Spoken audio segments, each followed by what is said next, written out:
মক্কার চূড়ান্ত বিজয় ঘটে। আল্লাহর ঘর বাইতুল্লাহ মুসলমানদের পূর্ণ অধিকারে চলে আসে। রাসূলুল্লাহ সাল্লাল্লাহু আলাইহি ওয়াসাল্লাম বিজয়ের বেশে মক্কাতে প্রবেশ করেন। এই সময় তার সাথে ছিলেন হযরত উসামা বিন জায়েদ রাদিয়াল্লাহু আনহু, হযরত বেলাল রাদিয়াল্লাহু আনহু এবং হযরত উসমান রাদিয়াল্লাহু আনহু।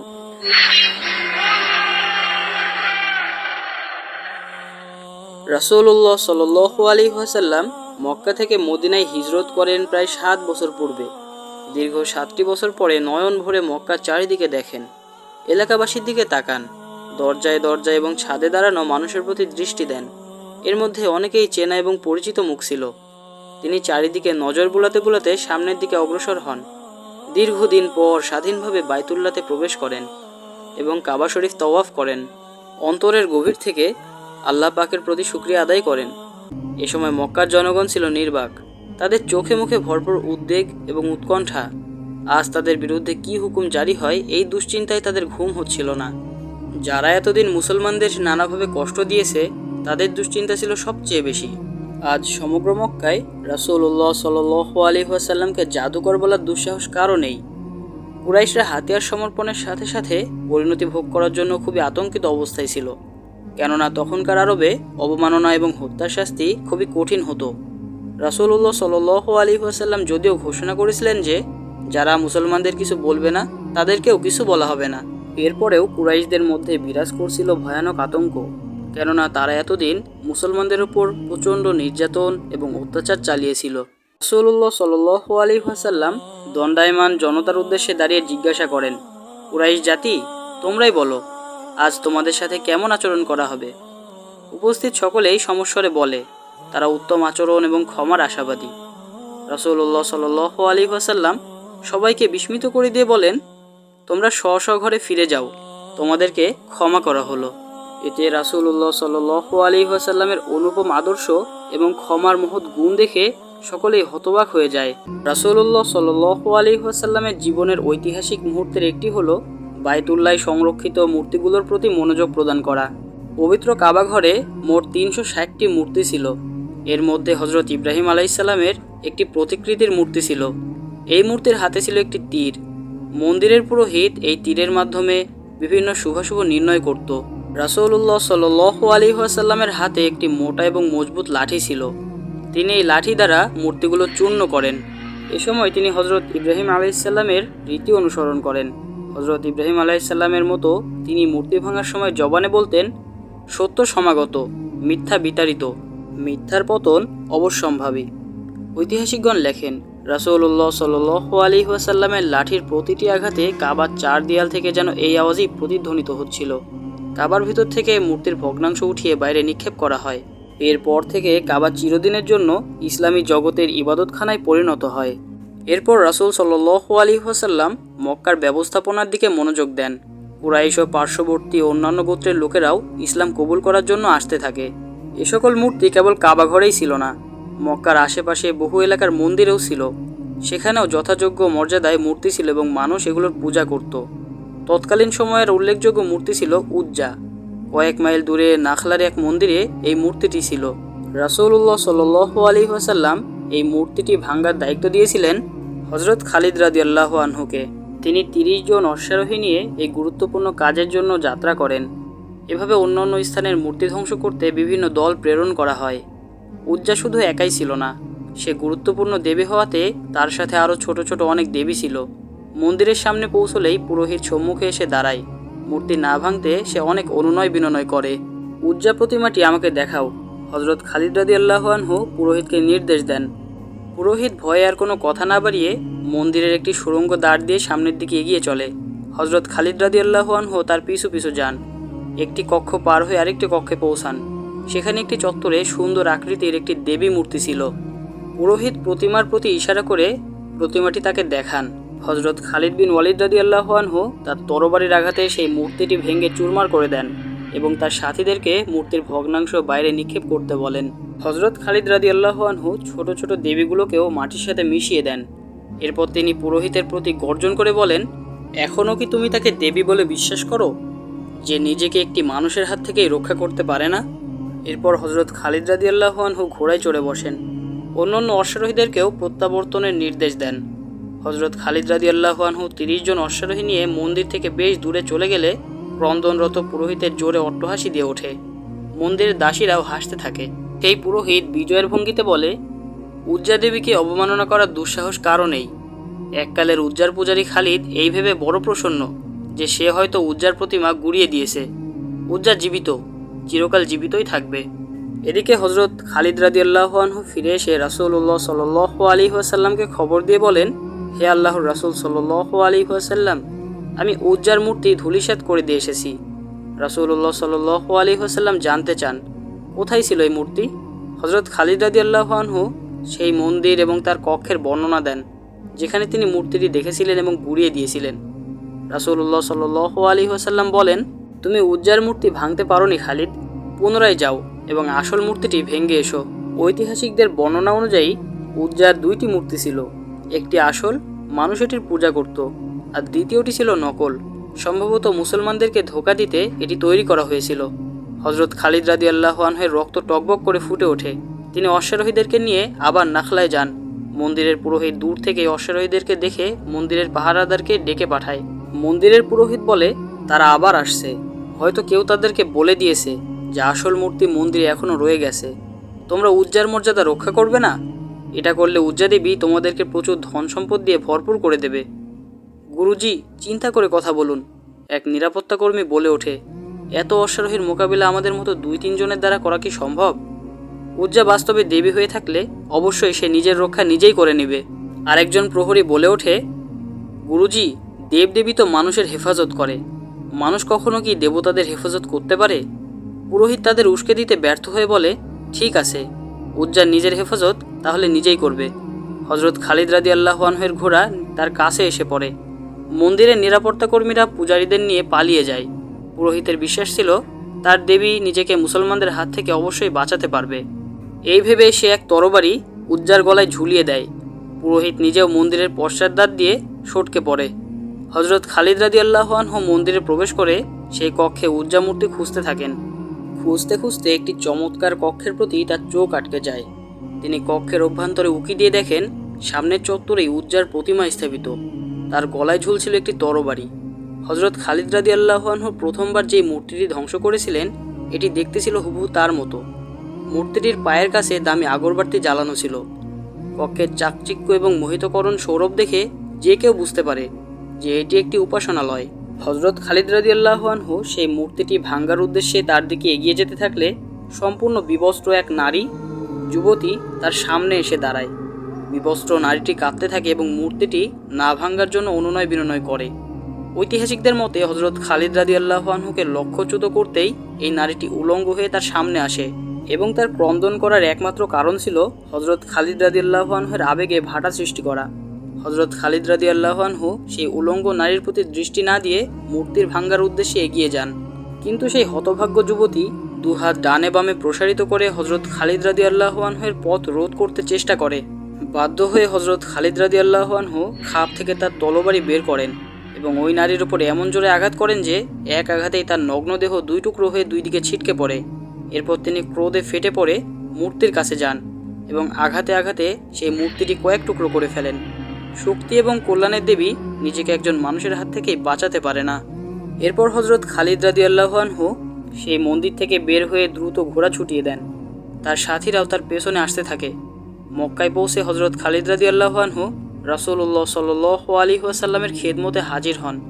হজরত খালিদ রাদিয়াল্লাহু আনহু বলেন, আল্লাহর রাসূল সাল্লাল্লাহু আলাইহি ওয়াসাল্লাম, আমি উজ্জার মূর্তিটি গুড়িয়ে দিয়ে এসেছি।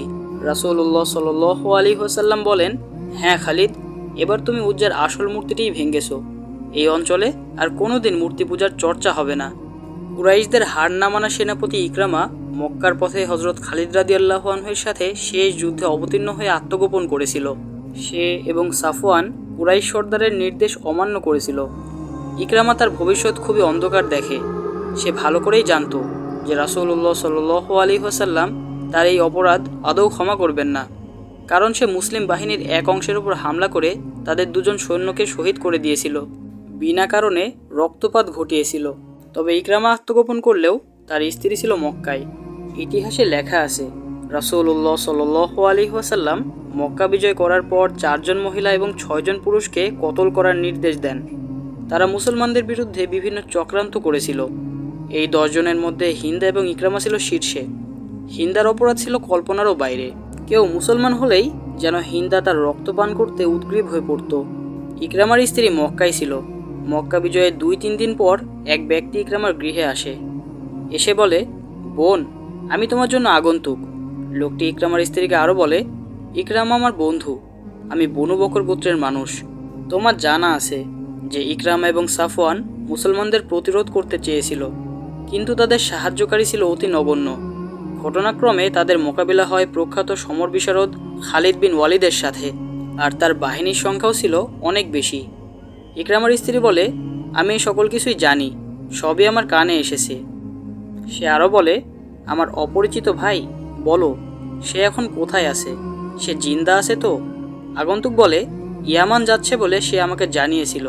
সে যেখানেই যাক সেখানেই তোমাকে ডেকে নেবে। সে কার নিকট গেছে তাও আমি জানি। আমি তোমাকে এতটুকু জানাতে এসেছি যে সে আর মক্কায় ফিরে আসবে না। ইকরামার স্ত্রী বলে, এখানে না আসাই তার জন্য মঙ্গলজনক। সে এখানে এলেই তাকে কতল করা হবে। আগন্তুক বলে, তুমি তৈরি থাকো, তার সংবাদ এলেই আমি তোমাকে তার কাছে পাঠিয়ে দেব। তুমি ইকরামার কাছে গিয়ে পৌঁছালে সে তোমাকে সাথে নিয়ে হাবশায় চলে যাবে। এরপর আগন্তুক নিজের নাম এবং এলাকার পরিচয় দিয়ে চলে যায়। 2 দিন পর ইকরামার স্ত্রী পূর্বের নির্দেশনা অনুযায়ী বনু বকরের এলাকায় যায় এবং ওই ব্যক্তির সাথে সাক্ষাৎ করে যে তাকে ইকরামার সংবাদ জানিয়েছিল। ইকরামার বন্ধু জানতে চায়, তুমি ইকরামার কাছে যেতে এসেছো? ইকরামার স্ত্রী বলে, আমি তাকে ফিরিয়ে আনতে যাচ্ছি। লোকটি অবাক এবং বিস্ময়ের সাথে জানতে চায়, তুমি কি ভুলে গেছো যে সে এলেই তাকে কতল করা হবে? ইকরামার স্ত্রী বলে, তাকে কতল করা হবে না। আমি ইসলাম গ্রহণ করেছি এবং রাসূলুল্লাহ সাল্লাল্লাহু আলাইহি ওয়াসাল্লাম আমার আবেদনের প্রেক্ষিতে আমার স্বামীকে মাফ করে দিয়েছেন। তুমি মুহাম্মদ সাল্লাল্লাহু আলাইহি ওয়াসাল্লামকে আল্লাহর রাসূল বলে মেনে নিলে? লোকটি বিস্ফোরিত চোখে জিজ্ঞাসা করে। ইকরামার স্ত্রী নিঃসংকোচে জবাব দেয়, হ্যাঁ, মেনে নিয়েছি। লোকটি বলে, হয়তো হযরত মুহাম্মদ সাল্লাল্লাহু আলাইহি ওয়াসাল্লামের সাথে তোমার কোনো চুক্তি হয়েছে। হয়তো সে তোমার সামনে এই শর্ত দিয়েছে যে তুমি আর ইকরামা ইসলাম কবুল করলে। ইকরামার স্ত্রী তার কথা নাকচ করে দিয়ে বলে, না, মুহাম্মদ সাল্লাল্লাহু আলাইহি ওয়াসাল্লাম আল্লাহর রাসূল, তার সাথে আমার কোনো চুক্তি হয়নি। আর তিনি তাদের মতো নন যারা চুক্তি করে বশ্যতা মেনে নিতে বাধ্য করে। আমি স্বেচ্ছায় তার কাছে আমার স্বামীর দণ্ডাদেশ মওকুফের আবেদনের জন্য গিয়েছিলাম। মুহাম্মদ সাল্লাল্লাহু আলাইহি ওয়াসাল্লাম আমার পরিচিত, কিন্তু তাকে দেখার পর আমার মন বলে তিনি সাধারণ কোনো মানুষ নন। তিনি সেই মুহাম্মদ সাল্লাল্লাহু আলাইহি ওয়াসাল্লাম নন যিনি একদিন আমাদেরই লোক ছিলেন। মুহাম্মদ সাল্লাল্লাহু আলাইহি ওয়াসাল্লামের নিকট আমি ফরিয়াদ নিয়ে যাওয়ার পর তার চোখে আমি এমন দ্যুতি দেখেছি যা সাধারণ কোনো মানুষের মধ্যে দেখা যায় না। ইকরামার স্ত্রী বলে, আমার ভয় ছিল হয়তো মুহাম্মদ সাল্লাল্লাহু আলাইহি ওয়াসাল্লাম বলবে ইকরামার স্ত্রীকে জামানত হিসেবে আটকে রাখো। স্ত্রীর মায়ায় ইকরামা ফিরে আসবে, অন্যথায় একদিন তাকেই কতল করা হবে। কিন্তু মুহাম্মদ সাল্লাল্লাহু আলাইহি ওয়াসাল্লাম আমাকে একজন অসহায় নারী মনে করে অত্যন্ত সম্মানজনক আচরণ করেন। আমি তার কাছে নিবেদন করি, আমার সন্তানদের ইয়াতিম করবেন না। আমার স্বামীর অন্যায় আচরণের শাস্তি আমাকে এবং আমার সন্তানদের দিবেন না। জবাবে তিনি বলেন, আমি ইকরামাকে ক্ষমা করে দিলাম। আমি আনন্দের অতিশয্যে বলতে পারি না কোন সে অদৃশ্য শক্তি ছিল যা আমাকে এই কথায় বলায়। আমি অন্তর থেকে স্বীকার করছি যে মুহাম্মদ সাল্লাল্লাহু আলাইহি ওয়াসাল্লাম আল্লাহর রাসূল। আমি ওই আল্লাহকে এক বলে স্বীকৃতি দিলাম যিনি মুহাম্মদ সাল্লাল্লাহু আলাইহি ওয়াসাল্লামকে রিসালাত দান করেছেন। ইকরামার বন্ধু জিজ্ঞেস করে, আর তুমি মুসলমান হয়ে গেলে? ইকরামার স্ত্রী বলে, হ্যাঁ, আমি তখনই মুসলমান হয়ে যাই। আমাকে তার কাছে নিয়ে চলো, আমি তাকে ফিরিয়ে আনব। ইকরামার বন্ধু বলে, আমি অবশ্যই বন্ধুর হক আদায় করব। চলো, তোমার সাথে আমি ইয়ামানে যাচ্ছি। অনেক দিন পর ইকরামা স্ত্রীর সাথে পবিত্র মক্কায় হাজির হয়। নিজের বাড়িতে যাওয়ার আগে প্রথমে রাসূলুল্লাহ সাল্লাল্লাহু আলাইহি ওয়াসাল্লামের খেদমতে হাজির হয়। বিগত দিনের যাবতীয় অপরাধের জন্য নিঃশর্ত ক্ষমা চেয়ে ইসলাম কবুল করে। ঠিক ওই দিনই সাফওয়ানও এসে হাজির হয়। সে পালিয়ে জেদ্দায় পাড়ি জমিয়েছিল।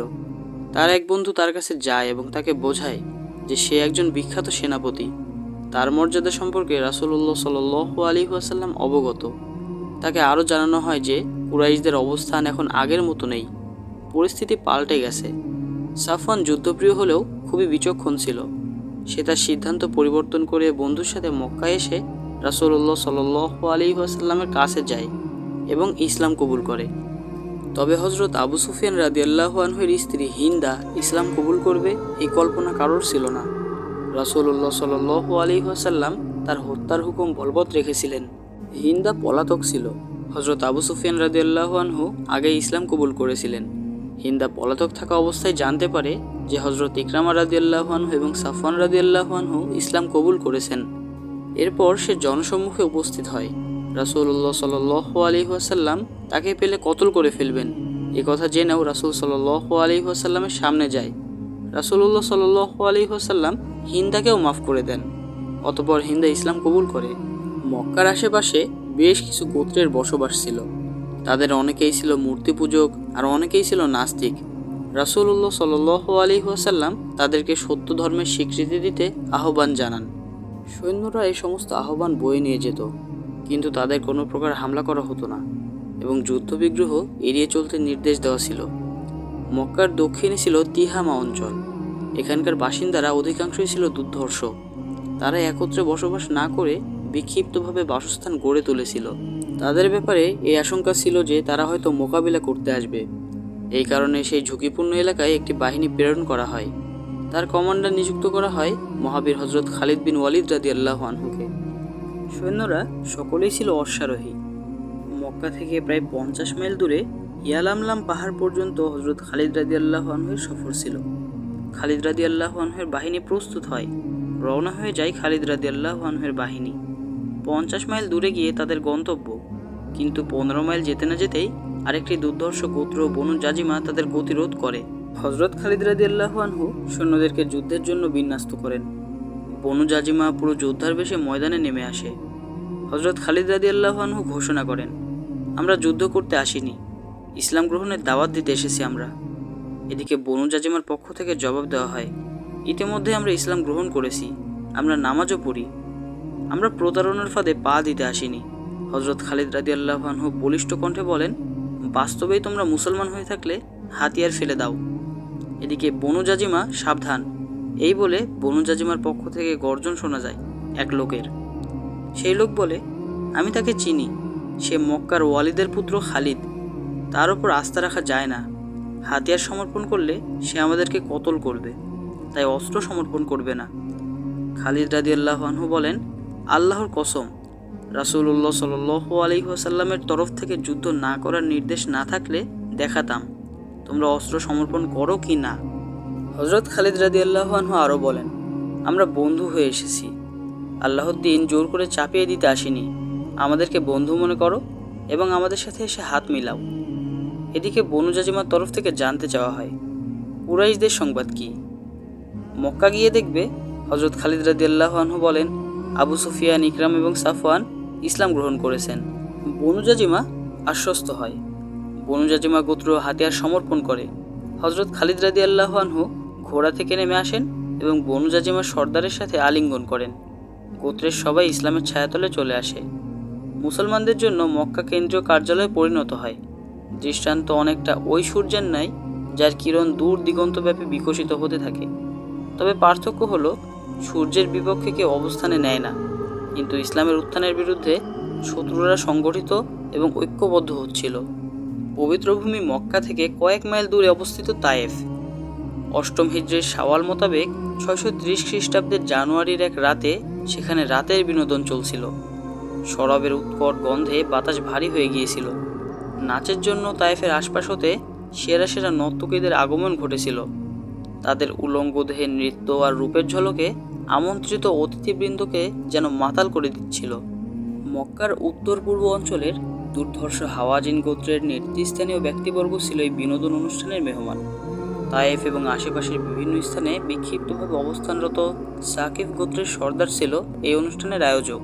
সেই সকল অতিথিবৃন্দের ওপর নিজেদের ক্ষমতা এবং আন্তরিকতার প্রভাব বিস্তার করার জন্য তারা এমন জাঁকজমকপূর্ণ বর্ণনাট্য অনুষ্ঠানের আয়োজন করেছিল।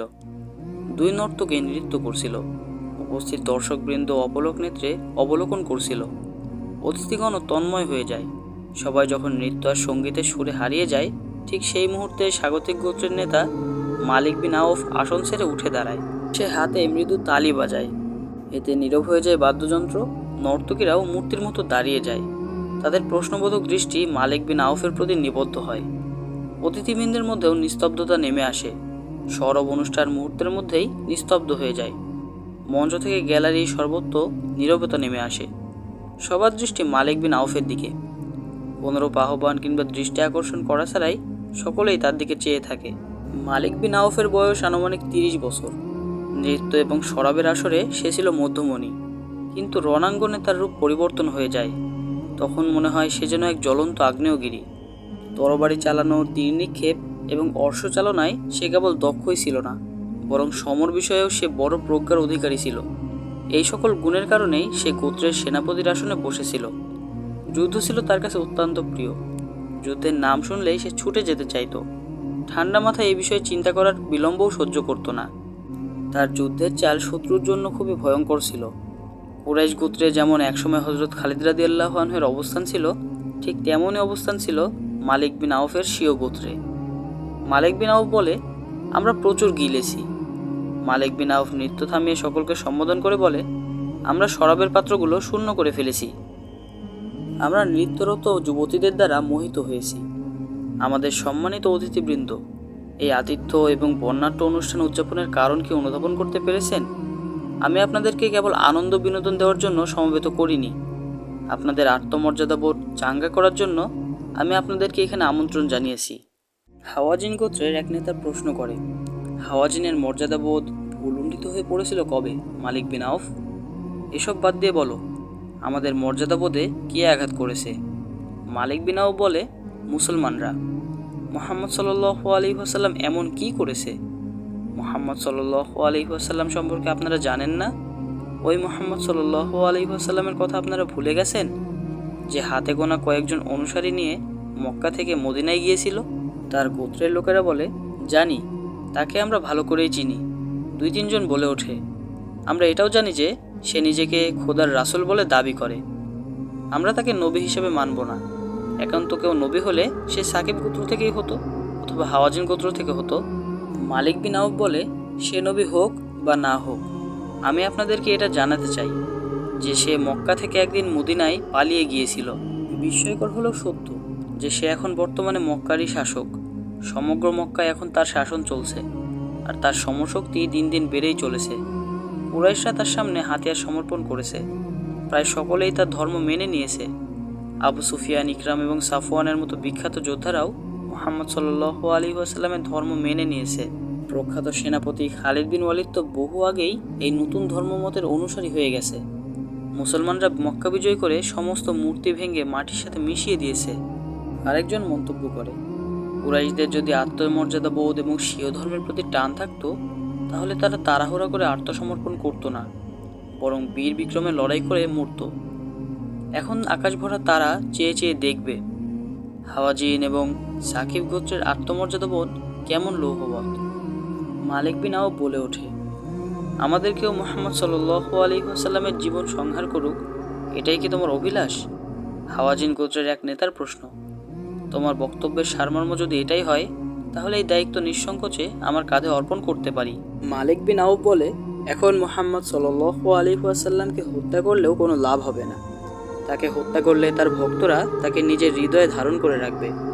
তাদের সংখ্যা এত বৃদ্ধি পেয়েছে যে এখন একজনকে হত্যা করার দ্বারা ওই পথ ত্যাগ করবে না, যে পথে মুহাম্মদ সাল্লাল্লাহু আলাইহি ওয়াসাল্লাম তাদেরকে নিয়ে গেছে। হাওয়াজিন গোত্রের এক নেতা বলে, শোনা যায় মুহাম্মদ সাল্লাল্লাহু আলাইহি ওয়াসাল্লামের হাতে নাকি জাদু আছে। সে যার দিকেই তাকায় সেই তার ভক্ত হয়ে পড়ে। হাওয়াজিন গোত্রের আরেক নেতা নিজের তরবারির বাটে হাত রেখে বলে, যেখানে তলোয়ার চলে সেখানে জাদুর অস্তিত্ব থাকতে পারে না। মালিক, তোমার পরিকল্পনা বলো, আমরা তোমার সাথে আছি। মালিক বিন আউফ বলে, আমি বলতে চাই, ঐক্যবদ্ধভাবে আমরা যদি মুহাম্মদ সাল্লাল্লাহু আলাইহি ওয়াসাল্লামের ইসলাম ধর্মকে প্রতিহত না করি, তাহলে তা প্লাবনের মতোই বৃদ্ধি পেতে থাকবে এবং একদিন সেই প্লাবন আমাদেরকেও ভাসিয়ে নিয়ে যাবে। মালিক বিন আউফ আরও বলে, সেদিন হাওয়াজিন বলতে কেউ থাকবে না, বনু সাকিফের অস্তিত্বও খুঁজে পাওয়া যাবে না। কুরাইশ গোত্রকে যারা জোর করে জিম্মি বানিয়ে রেখেছে, আমরা তাদেরকে মক্কার ভেতরে শেষ করে দিব। জিম্মি হওয়ার অর্থ আপনারা বুঝতে পেরেছেন? মালিক বিন আউফ সকলের দিকে চোখ বুলিয়ে বলে, না বুঝলে আমি আবারও বলছি। এরপর সে পেছনের দিকে তাকায়। মালিক বিন আউফের পেছনের সারিতে মেহমানদের মধ্যে শুভ্র দাড়িওয়ালা এক বৃদ্ধ বসা ছিল। তার গায়ের রং অন্যদের তুলনায় ফর্সা ছিল। অতিশয় দুর্বলতার কারণে তার মাথা কাঁপছিল এবং তার কোমর বক্র ছিল। তার হাতে তার দেহের সমান লম্বা লাঠি ছিল। তার গায়ে ছিল লম্বা জুব্বা, যা কাঁধ থেকে পায়ের গোড়ালি পর্যন্ত। সব মিলিয়ে উপস্থিত দর্শকের চোখে সে ছিল কোনো পণ্ডিত কিংবা ধর্মগুরু। মালিক বিন আউফের ইশারায় সে আসন ছেড়ে উঠে মালিকের কাছে চলে আসে। স্রষ্টার রহমত বর্ষিত হোক তোমার ওপর। সেই বৃদ্ধ বলে, যেই দেবতার উপাসনা তুমি করো তিনি তোমার সন্তান সন্ততির হেফাজত করুন। দাসত্বের তাৎপর্য না বুঝতে পারলে আমাকে জিজ্ঞাসা করো। আমার 4 যুবতী কন্যা আজ মুসলমানদের হাতে বাদী। 2 যুবক পুত্র মুসলমানদের গোলাম। তারা তরবারি চালনা এবং অশ্বচালনায় পটু ছিল, কিন্তু এখন তরবারি স্পর্শ করা বা ঘোড়ার ধারে কাছে যাওয়ার অনুমতিও তাদের নেই। আমাকে বাড়ি থেকে তাড়িয়ে দেওয়া হয়েছে। তোমরা বোধহয় ভুলে গেছো, কুরাইশরা মদিনায় অবরোধ করলে মুসলমানরা প্রতিরক্ষা হিসেবে শহরের চারিদিকে পরিখা খনন করেছিল। তবে কুরাইশদের পক্ষে সেই পরিখা অতিক্রম করা সম্ভব হয়নি। এরপর প্রলয়ঙ্কারী তুফানের দরুন প্রথম থেকেই হীনতার শিকার কুরাইশ সৈন্যদের মনোবল ভেঙে যায়। ফলে তারা মক্কায় ফিরে যায়। সাকিব গোত্রের এক সর্দার জোরালো কণ্ঠে বলে, জনাব, আপনার কথাবার্তাই বোঝা যায় আপনি একজন ইহুদি। আচ্ছা বলুন তো, আপনার ইহুদি গোত্র সেই সময় মুসলমানদের সাথে প্রতারণা করেছিল? যেই কথা আমরা শুনেছিলাম তা কি সত্য? সেই বৃদ্ধ ইহুদি বলে, হ্যাঁ, যা শুনেছ সবই সত্য। আমাদের প্রতারণা। আমরা পেছন থেকে মুসলমানদের পৃষ্ঠদেশে খঞ্জর বসাতে চেয়েছিলাম, কিন্তু এর আগেই কুরাইশরা রণে ভঙ্গ দেয়। প্রতারণার ফাঁদে ফেলে মুসলমানদের দুর্বল করে দেওয়া ছিল আমাদের প্রধান দায়িত্ব ও কর্তব্য। কিন্তু মুসলমানদের তরবারি খুবই ধারালো। আমাদের সকল পরিকল্পনাই যেন কেটে 2 টুকরো করে দিয়েছে। সাকিব গোত্রের আরেক নেতার স্পষ্টবাদী প্রশ্ন, মাননীয় ইহুদি, আপনার গোত্র হত্যার প্রতিশোধ নিতেই কি আপনি আমাদের প্ররোচিত করতে এসেছেন? এ সময় আরেক বয়োবৃদ্ধ আসন ছেড়ে উঠে দাঁড়ায়। তার নাম দুরায়দ বিন সাম্মা। দুরায়দ বিন সাম্মা গর্জে উঠে বলে, চুপ করো, আমরা বনি ইসরায়েলের রক্তের প্রতিশোধ নিব না। এখনও তোমরা দ্বিধাদ্বন্দ্বে ভুগছো, সন্দেহের আবর্তে নিপতিত? এই বাস্তবতা অনুধাবনের সময় কি তোমাদের এখনও হয়নি? মুসলমানদের ওপর আক্রমণ করে আমরা যদি আজ তাদের রক্ত আমাদের তরবারিকে পান না করাই এবং তাদের আহতদের ঘোড়ার পদতলে পিষ্ট না করি, তাহলে সেদিন বেশি দূরে নয় যেদিন তারাই আমাদের উপর আক্রমণ করে আমাদের গোলাম বানাবে। তাদের অর্শ তায়েফের অলিতে গলিতে প্রদক্ষিণ করার আগেই কি এটা সমীচীন নয় যে আমাদের অর্শ তাদের লাশগুলি মক্কার অলিতে গলিতে পিষ্ট করুক? মালিক বিন আউফ আবেগ আপ্লুত কণ্ঠে বলে ওঠে, বনি ইসরায়েলের এই ভদ্রলোক আমাদের নিরাপত্তার আশ্রয় গ্রহণ করেছেন। তিনি তার গোত্রের যে করুণ পরিণতির কথা বর্ণনা করেছেন, আমি আপনাদেরকে ওই পরিণতি হতে বাঁচাতে চাই। চলো, লাত দেবীর নামে শপথ করি যে মক্কার মূর্তি ধ্বংসকারী মুহাম্মদ সাল্লাল্লাহু আলাইহি ওয়াসাল্লাম ও তার অনুসারীদের খতম করে তবেই আমরা স্ত্রীদের কাছে যাব এবং আমাদের মুখ দেখাবো। ইসলাম যখন দিবাকরের আলোর মতো চতুর্দিকে প্রসারিত হচ্ছিল, তখন আরব ভূখণ্ডে ব্যাপকভাবে মূর্তি পূজা হতো। উপাস্য নির্বাচনের ব্যাপারে দলমত গোত্রবর্ণে ভিন্নতা থাকলেও উপাসনার বেলায় সবাই ছিল এক মতাদর্শী।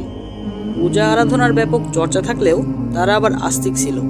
তারা আল্লাহর অস্তিত্বে বিশ্বাস করত। তবে তাদের দোষ ছিল আল্লাহ পর্যন্ত পৌঁছাতে তারা মাঝখানে মাধ্যম হিসেবে বিভিন্ন কল্পিত দেবদেবীদের অস্তিত্ব টেনে আনত। তাদের বিশ্বাস ছিল এই সমস্ত মূর্তির সন্তুষ্টি ছাড়া আল্লাহকে পাওয়া সম্ভব নয়। মূর্তির মন জয় করতে তারা বেশ কিছু প্রথা চালু করেছিল। তায়েফে পূজার মূর্তির নাম ছিল লাত। এটা কোনো মানব বা দানব আকৃতির ছিল না। এটা ছিল মূলত বিরাট একটি পাথর। এটি চতুর্ভুজের মতো দেখতে ছিল। কোনো ঐতিহাসিকের মতে এই পাথরটি প্রাকৃতিকভাবে একটি বিশাল চত্বরের মতো পড়েছিল। অতীতে একসময় হয়তো এখানে কেউ কোনো মূর্তি স্থাপন করেছিল, কিন্তু ইসলামের আবির্ভাবকালে এখানে কোনো মূর্তিই ছিল না। আশেপাশের লোকেরা এই চত্বরেরই পূজা করত। 630 খ্রিস্টাব্দের জানুয়ারি মাসে হাওয়াজিন গোত্র সাকিব গোত্রের অতিথি হয়ে তায়েফে এসেছিল এবং সাকিব গোত্রকে মক্কায় আক্রমণের জন্য উত্তেজিত করেছিল। এই সময় হাওয়াজিনের এক নেতা প্রস্তাব করে যে জ্যোতিষী ডেকে ভাগ্য গণনা করা হোক, আমাদের আক্রমণ সফল হবে কিনা। ভাগ্য নির্ধারক তীর দ্বারা এই সকল ফলাফল নির্ণয় করা হতো। মূর্তির হাতে একটি থলে থাকতো, তাতে অনেকগুলো তীর থাকতো। কিছু হা না চিহ্ন করার তীরেই ফলাফল হতো ভাগ্য নির্ণয়ের। ভাগ্য নির্ণয় করার ক্ষেত্রে পুরোহিতের তুলনায় জ্যোতিষীর মর্যাদা বেশি ছিল। জ্যোতিষী হতো জ্ঞানী, বিচক্ষণ, সহজেই হৃদয় জয় করার জন্য অনেক দুর্বোধ্য মন্ত্র তাদের জানা ছিল। জ্যোতিষী ভাগ্য নির্ণয় ছাড়াও অদৃশ্যের খবর জানত। মানুষ তাদের প্রত্যেকটি কথা সত্য বলে বিশ্বাস করত। পরদিন ভোরে হাওয়াজিন এবং সাকিব গোত্রের দুইজন শীর্ষ নেতার সামনে জনৈক জ্যোতিষী বসা ছিল। তারা কোনো কথা বলার পূর্বেই জ্যোতিষী কথা বলে ওঠে। আমি গায়েবের খবর নিতে পারি এবং ভূত ভবিষ্যতে ডুব দিয়ে বলে দিতে পারি যে ভবিষ্যৎ কেমন হবে এবং তাতে কি কি ঘটবে। অন্তরে কি আছে তাও বলতে পারি। জ্যোতিষীর চোখ বন্ধ করেই বলে, তোমরা কোনো কথা বলার আগে কি বলতে এসেছো তা আমার মুখেই শোনো। তোমরা যাদের উপর আক্রমণ করতে মনস্থ করেছো তাদেরকে এক প্রকার ঘুমন্ত মনে করতে পারো। তারা মক্কা দখল করে এখন তার শৃঙ্খলা পুনঃপ্রতিষ্ঠায় ব্যস্ত। মক্কার কর্তৃত্বের ভিত্তি মজবুত করতে ব্যস্ত। মক্কায় এখনও তাদের শত্রু আছে। মুহাম্মদ সাল্লাল্লাহু আলাইহি ওয়াসাল্লামের ধর্ম সবাই মেনে নেয়নি।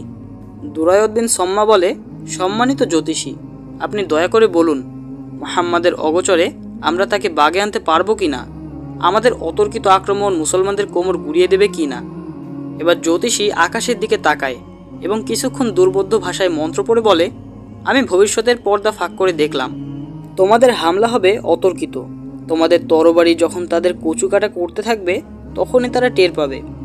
শাহরক স্পর্শিত তলোয়ারের আঘাত থেকে কে নিজেকে রক্ষা করতে পারে? এটাই উপযুক্ত সময়, এটাই অপূর্ব সুযোগ। মুসলমানরা একবার নিজেদেরকে গুছিয়ে নিতে পারলে তোমাদের আশা আর পূর্ণ হবে না। উল্টো মুসলমানেরাই তোমাদের পিছু ধাওয়া করে তোমাদের ধন সম্পদ এবং নারীদেরকে টেনে হিঁচড়ে নিয়ে যাবে। এখন শুভাশুভ যাচাই করার আর দরকার নেই। লাত দেবী নিজেই হামলার পক্ষে ইঙ্গিত দিয়ে জিজ্ঞাসা করছে, আমার পূজারীদের তরবারি এখনও কোষবদ্ধ কেন? এক নেতা জিজ্ঞাসা করে, কোনো নজরানা লাগবে? জ্যোতিষী বলে, তোমাদের কাছে হাম থাকলে তা নজরানা হিসাবে দিতে পারো, আর না থাকলে দরকার নেই। তবে স্বীয় গোত্রকে জোর দিয়ে বলবে তারা যেন রণাঙ্গনে পৃষ্ঠ প্রদর্শন না করে। এই যুদ্ধে রক্ত এবং প্রাণ উৎসর্গ করতে হবে। হামের খোঁজে সময় অপচয় করো না। এখন যাও, আমি তোমাদেরকে সব কিছুই জানিয়ে দিলাম। মক্কায় মুসলমানেরা খুবই ব্যস্ত। তারা এখন রণসাজে সজ্জিত নয়, আর এটাই মোক্ষম সুযোগ। এই সুযোগের সদ্য ব্যবহার করো। সুযোগ একবার হাতছাড়া হয়ে গেলে তখন আফসোস করা ছাড়া আর কিছুই করার থাকবে না। যেই উটের বংশধারা চতুর্থ স্তরে উন্নীত হয় তাকে হাম বলা হয়। সে সময় মানুষ এই ধরনের উট উপাস্যের নামে ছেড়ে দিত। এই উটকে অতি পবিত্র ভেবে কেউ তাকে কোনো কাজেই ব্যবহার করত না। এদের দেহে সাংকেতিক চিহ্ন আঁকা থাকত, আর এই উট যার সামনেই পড়তো সে তাকেই সম্মান করত এবং ভালো খাদ্য দ্বারা তাকে আপ্যায়ন করত। হাওয়াজিন এবং সাকিব গোত্রের শীর্ষ নেতারা জ্যোতিষীর এই সুবাক্য নিয়ে চলে গেলে জ্যোতিষী ভেতরে চলে যায়। সেখানে আগে থেকেই ওই ইহুদি বসা ছিল। গতকাল অনুষ্ঠান চলাকালে মালিক বিন আউফ যাকে ইঙ্গিত করে বলেছিল, সে যেন সকলের জিম্মি হয়ে থাকার তাৎপর্য বুঝিয়ে দেয়। জ্যোতিষী সেই ইহুদিকে বলে, আমি তোমার দেয়া দায়িত্ব পালন করেছি। এরা মক্কায় রওনা হতে এখন আর বিলম্ব করবে না। বৃদ্ধ ইহুদি জানতে চায়, তারা কি সফল হতে পারবে? সেই জ্যোতিষী বলে, বীরত্ব এবং বিচক্ষণতার মধ্যেই সফলতা রয়েছে। যদি তারা কেবল আবেগের উপর নির্ভর করে লড়াই করে এবং বুদ্ধিমত্তার পরিচয় না দেয়, তাহলে মুহাম্মদ সাল্লাল্লাহু আলাইহি ওয়াসাল্লামের সুশিক্ষিত সৈন্যরা তাদেরকে শোচনীয়ভাবে পরাস্ত করবে। এখন বলো, আমার পুরস্কার কই? সেই বৃদ্ধ ইহুদি বলে, তোমার পুরস্কার সাথে করেই এনেছি। এ কথা বলে সে একজনকে ডাক দেয়। অপর কামরা থেকে এক সুন্দরী নারী বের হয়ে আসে। বৃদ্ধ ইহুদি তার জব্বার পকেট থেকে 2টি স্বর্ণের টুকরো বের করে জ্যোতিষীর হাতে দেয়। বৃদ্ধ ইহুদি বলে, আমি আগামীকাল সকালে এসে এই যুবতীকে নিয়ে যাব। জ্যোতিষী বলে, আমি তোমাকে একটি কথা বলতে চাই। আমি তোমার অনুরোধে সাড়া দিয়ে তাদেরকে এখনই মক্কা আক্রমণ করতে উস্কে দিয়েছি, কিন্তু তাদের নেতারা খুবই অভিজ্ঞ এবং বুদ্ধিমান। তারা পরিস্থিতি অনুধাবন করতে সক্ষম। তাদের বৃদ্ধ সর্দার দুরায়দ বিন সম্মা পূর্ব থেকে অবগত যে মক্কায় মুসলমানরা এখনও সবকিছু সামাল দিতে পারেনি। রাষ্ট্রীয় নিরাপত্তা ও শৃঙ্খলা বিধান সহ অনেক কাজ এখনও তাদের সামনে রয়েছে। তাদের ওপর হামলা করার এটাই উপযুক্ত সময়। হাওয়াজিন এবং সাকিব গোত্রের শীর্ষ নেতারা এই বিষয়ে সত্যতা যাচাই করার জন্য আমার নিকটে এসেছিল। খুবই ভালো হয়েছে যে তাদের আসার পূর্বেই তুমি গোপনে আমার কাছে এসে সব কিছু অবগত করিয়েছ। সেই বৃদ্ধ ইহুদি বলে, আমার একমাত্র লক্ষ্য হলো মুসলমানদের ধ্বংস সাধন করা।